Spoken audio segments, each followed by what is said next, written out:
কি একটা blogger website আছে, আর আপনার সেই ব্লগ ওয়েবসাইটে আপনি অনেক দিন ধরে পোস্ট লিখছেন অর্থাৎ আর্টিকেল লিখছেন, কিন্তু কোনোভাবেই আপনার পোস্ট গুগলে র্যাঙ্কিংয়ে আনতে পারছেন না।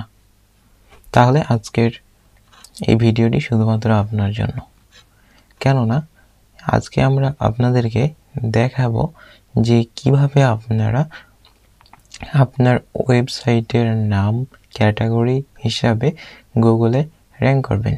অর্থাৎ আপনার ওয়েবসাইটে কি ধরনের আর্টিকেল লিখলে, অর্থাৎ আপনি যে আর্টিকেলগুলো লিখেছেন সেগুলোতে আর কি ধরনের কি যোগ করলে আপনার আর্টিকেলটি গুগলে 1 নম্বর পেজে র্যাঙ্কে আসবে, সেই বিষয়টি আজকে তুলে ধরব।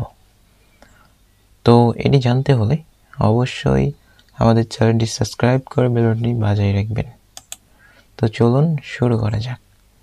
আজকে আপনাদের প্রথমত দেখাবো সার্চ কনসোল দিয়ে। আপনারা সার্চ কনসোলে অনেক ভুল করে থাকেন, সেটি হচ্ছে কি, চলুন জানা যাক। আপনারা সার্চ কনসোলে এসে শুধুমাত্র দেখেন যে আপনাদের পোস্ট লাইক আসছে কয়টা, কমেন্ট অর্থাৎ ক্লিক আসছে কয়টা। তো এখানে আপনারা প্রথমত আসবেন, আসার পরে এখানে সাইট ম্যাপে যাবেন। সাইট ম্যাপে যাওয়ার পরে আপনি দেখবেন যে আপনার প্রতিদিন এটি আপডেট হচ্ছে কিনা। আপনার যখন এই ডেট প্রতিদিন আপডেট হওয়া শুরু করবে, এর ফলে আপনার ওয়েবসাইট খুব সহজে গুগলে র্যাঙ্ক করবে। তো এটি আপনি নিজেও করতে পারবেন যদি 10 দিন অন্তর অন্তর দেখবেন। যদি আপনার এখানে আপডেট না হয়, আপনি 10 দিন পর এখানে sitemap.xml শুধুমাত্র এই লেখাটুকু এখানে পেস্ট করে দেবেন, তাহলে কিন্তু হয়ে যাবে। এটা হচ্ছে প্রথমত। দ্বিতীয়ত হচ্ছে আপনার পারফরমেন্সে আসবেন। আসার পর এখানে দেখতে পাচ্ছেন, এগুলা কেউ দেখায় না, তাও আমি দেখাচ্ছি।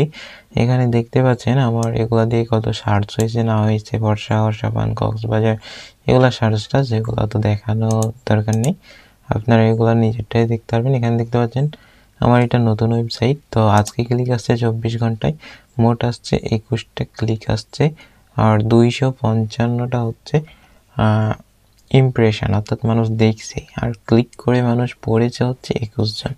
এখানে দেখতে পাচ্ছেন অ্যাভারেজ সিটিআর হচ্ছে 8.2, মানে অনেক ভালো। কারো আপনার এখানে 10-এর উপরে তো 8-এর উপরে যাই না, 3, 4, 5 এরকম থাকে। আমার 8.2 হয়ে গেছে। আর এটা পজিশন, এভারেজ পজিশন সবসময় আপনি 10-এর মধ্যে রাখার চেষ্টা করবেন। 10-এর নিচে, 10-এর উপরে রাখলে আপনার ওয়েবসাইটে কিছু সমস্যা হবে, তো অবশ্যই এই দিকটি খেয়াল রাখবেন। তো এটি হচ্ছে দ্বিতীয় নাম্বার। আর তৃতীয়ত হচ্ছে আপনার দেখবেন যে আপনাদের অ্যানালাইটিক,